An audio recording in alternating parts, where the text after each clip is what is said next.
Hello everybody. So I'm Juha Huhtakallio. I'm the General Manager of PlayStack Helsinki. So what I'm doing today, I'm going to be introducing to you the new publisher and funding to cover the Finland, the Nordics, the Baltics and Russia.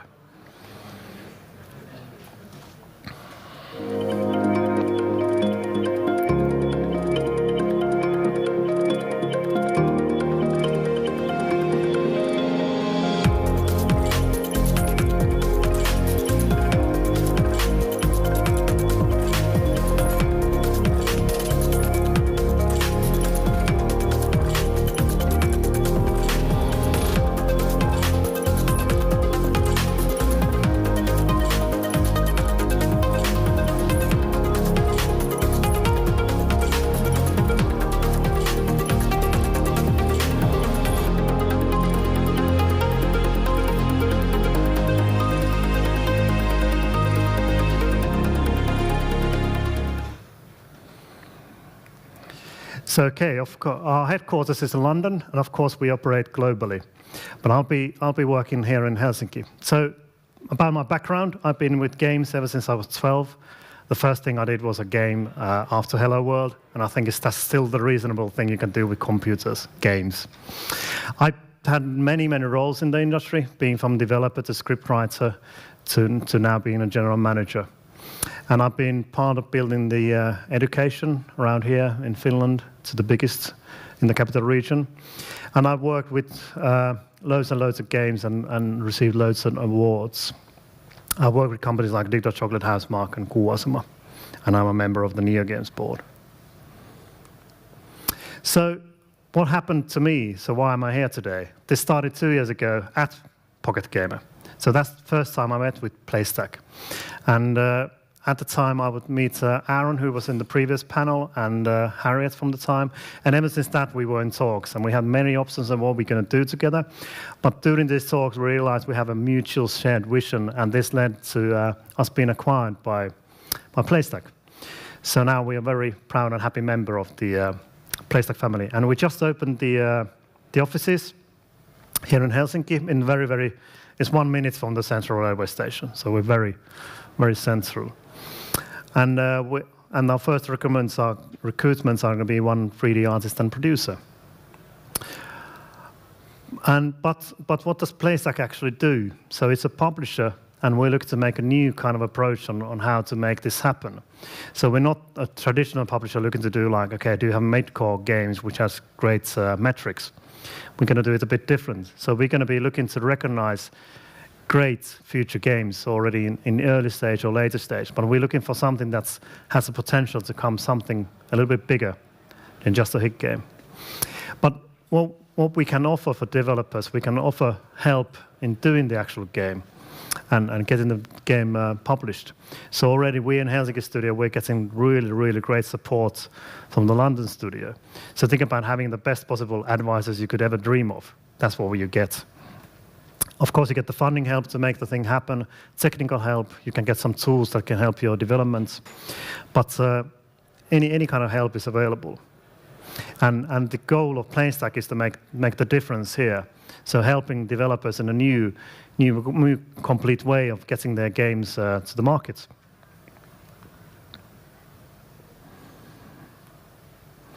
PlayStack is a group. So PlayStack is the publishing part, then there's Play Fund, which provides the funds, and then we have Play Ignite, which is like marketing assets, user acquisition fund, which can help you in numerous ways. On yearly level, we're looking to support 8 to 12 companies at the moment, but this can, of course, expand during the years. And currently we have offices in London, Helsinki, and Krakow. So the fund was launched in 2017, and the goal is to fund these great developers. And publishing-wise, we're looking to 12, 15 titles per year. And the fund can provide up to 1 million per title. That's the goal, that's the initial idea.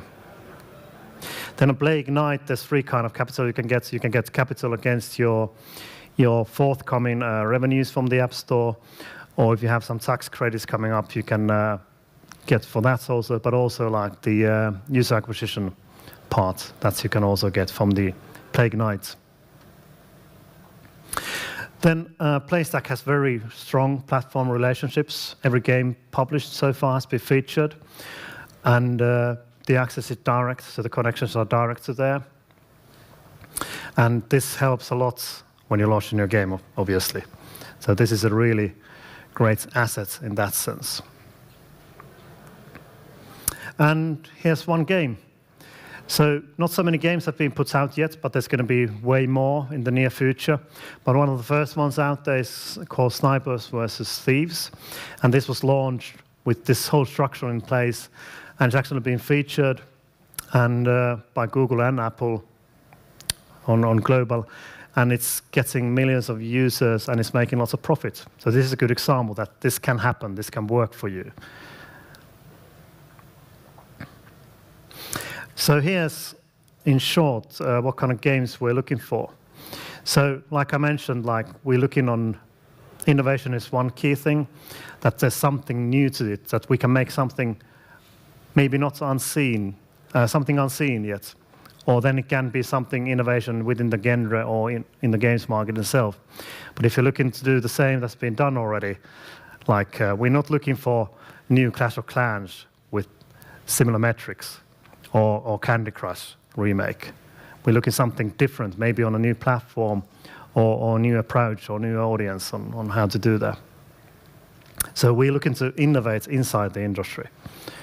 Yeah, because too often and too easily people do the same. So that's what we're not looking to do. And Helsinki office will help cover this area, so in Finland. So if you look at Finland, there's not so many publishers around here. And if you look at Helsinki, I think we're the first one. So that's a big thing for Helsinki. But also with the Nordics, Baltics and Russia. So I've been traveling around. I met many teams from the Baltics and Russia. So I'm very familiar with many teams, and this is a known territory for me. So I'll be looking and helping on discovering teams from there. And so if you have a game and you're looking to talk about it, I'm starting to get very full for this event, but we can of course talk later after this event. But if you contact, I'd like to hear what makes your game stand out. What is the thing that makes your game unique? And of course a playable demo or video or both, and then team description. What is your team like? I'd love to hear those. And if you have any traction so far, that's good to know. It's not mandatory, but it can of course help. And then in many cases, the development team might be just a one-game wonder. So I want to hear if there's some future plans, or are you thinking of continuance, or thinking of even a set of games on how to come out to the market.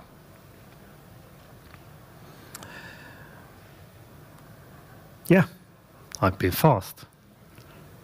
So that leaves more time for questions, if you have any. So, who has questions? There must be some people in the room who are looking for support to make their games a reality. Anyone have a thought? Can we have a microphone down here? Great. Yeah. Oh, yeah. Do you offer this also to the students that are after they graduate? So I'd say yes. I mean, there are some things with students. I mean, it's a long road from there. Might be a long road from there getting to making a commercial product. But if you're onto something, and we recognize you're really onto something groundbreaking, that's when we look into how to maybe support that to make it happen. So yeah. And I have a long history working with students, and I think there's going to be lots of potential there. And I always use this, oh gosh, this the block game. Oh, by Mahjong. Good question. But that was started by students, and yes, it made millions. So yeah. Oh, as in Minecraft. Yeah. Minecraft, of course, yes. So that was started as a student project. Kind of. I didn't think it was. I thought Notch was doing it as a separate project. Because he was working on as I recall, I don't know Notch myself. As I recall, he was working for a company. I don't think it'd been long from being a student. and he was doing this as a side project. Okay, I understood the initial version was done as students, and then it's like, boom. Yeah, maybe. Yeah.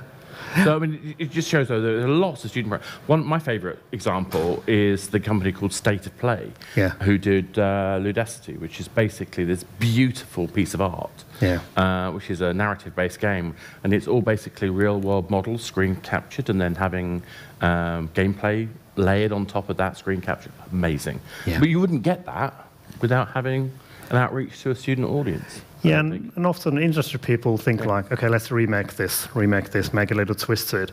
But like, I think the students are without the burden, so they can look freely into the field and think like, what's missing here? What could we do here and fill here? So that's the way that can happen.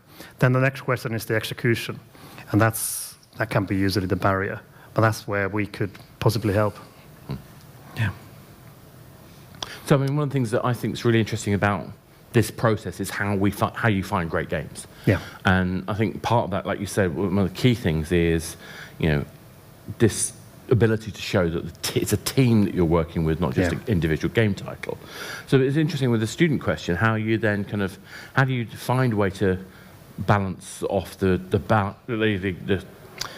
identify talent potential when you've got one end professionals with tens of years of experience, and at the other end you've got students doing something innovative and interesting. How do you balance that off? Yeah, that's the problem of how, because usually there's no reference point to it. If it's totally something new, there's no reference point. And usually people want to get the reference point and then understand, can it be doable? So the more you go into this area, the more you have to kind of guess, and the more risky it comes. But then again, like, if that's potential we recognize, then we can work on it. And I think this is one of the things that I find, some of the work we're doing is with a company that happens to be a partner company with PlayStack. It's a fund, and we've just written their greenlight process. It's a separate thing from this. And part of what we've been trying to do in that is trying to work out, well, what do you need to submit? And that's why I think it's really important to see things like the video and playable. But the difficulty is explaining to people what we mean by a playable. Do we mean a vertical slice? So if you've had the old school console company, definition of vertical slice is very different from the kind of video that you might expect to give to, I don't know, say, an investor to see. Because you want to be able to get people who can show you that the idea is very, has scale, has potential, has scope, is playable, is going to be fun, but you need the money to be able to go make it. So I think, I don't know about you, but for me, the key thing is the playable piece has to communicate where the fun is. It doesn't have to look right. Yeah. And it's really hard for people who are doing that kind of demo to give up the having to make it look perfect, because there's a perfectionist in all of us, I'm sure. And do you have that sort of experience too? Do you feel that? Yeah, it's kind of like, if you have the vision, then we would need to see that being nailed in the demo, so that you can execute that and you can deliver that vision. Exactly. So yeah, I mean, it doesn't matter if the graphics are wrong, but as long as it works in the right way and gets some response, like positive response, that's also already a good signal. Yeah. Exactly. So it's kind of saying like, we're looking for Minecraft before it's out. Yeah. Yeah. And of course, actually, if you look at Minecraft, you could argue, well, if you looked at it back in the old days, you'd never get that was going to be a great hit. Yeah, because exactly. The graphics were terrible, and the networking setup was awful, and you were supposed to be playing together in the scene. Why would that work? Yeah, and people might reject Minecraft without any metrics. Yeah. Yeah. Well, I think at the time, when I first saw Minecraft personally, I didn't get it and didn't. But everybody I was working at PlayStation Home at the time in the Sony London team. Every lunchtime, guess what all the coders were doing? They were playing Minecraft. And it was really fascinating. Yeah. Wasn't the end audience, but what made the end audience work, and I think this is an area that you pick up when you look at somebody's attitude and mindset, is that the timing of YouTube happened. And so instead of the barriers of not being able to connect game sessions together became actually part of the exclusivity, that in fact we could show you a bit of video of what we've just done. Yeah. That's amazing. Yeah. Yeah. So, I think it's all about putting a context in and understanding where your game fits in the wider scheme of things, being aware of the competitive nature. Yeah, understanding the trends and what's going to be the next big thing and kind of hitting there. And challenging them as well, shaking them up. And disruption, I think, is kind of key. But so I'll give you another example. So I'm working with a particular client, I won't say who they are, and they want to make basically an educational MMO. Fantastic. That'd be great, won't it? Except they don't actually tell me how it's going to be played. It's going to be amazing. It's tied into this narrative arc, which is written by an author that's very well known in their territory. But they're going to get 1 million downloads in the first month. Where's the evidence? Where's the structure? Where's the, show people what it is you're going to deliver and how, and have some evidence background in the real world that gives you confidence. And actually, I think this company will do well, but they won't do well until somebody makes them simplify what it is they're trying to do, so they can communicate their idea in a way that other people can understand it. And I don't know about you, but that's, for me, one of the biggest challenges is somebody has I do this, by the way. I've done this so many times myself, where I fail to present properly concepts I want to make. The idea that you've got to show people something exciting and interesting, but it's got to be based on something. It's got to be grounded so that you can have the confidence of the other person. Yeah, well, then you get all these buzz thing about this concept, and then when you ask, what do you actually do in the game? And then it's like, you just click after each other. So it's, Oh, in fact, actually, my business partner and I have this fantastic routine where I basically talk this fantastic grand design, but she's a producer. So she says, okay, what do I see on the screen? How do I interact with it? What happens when I do that interaction? And it's like, no, you're taking away the spirit of the beauty of... no, actually what she's doing is she's forcing me to tell her what I've already decided in my head, I just haven't explained. And that's, I think, where the beauty of having to create a playable experience matters. Make it grey boxes or whatever. It looks like there's a question there, so let's go grab that. So I'm waffling on because I find this whole area fascinating. Sorry for the hard turn here from that discussion. Do it. I have a very practical question. Okay. So what scale of projects and team sizes is PlayStack looking to focus most on and promote? Because I'm left with the impression that it's mostly about mobile and like small to mid-size team sizes and projects. Or? No, it can be bigger, and it can be other platforms. So it's not locked to mobile. It could be even like a Nintendo Switch thing, but as long as it has this factor to it. So yeah. So how big is the team doing Snipers versus Thieves? Do you know?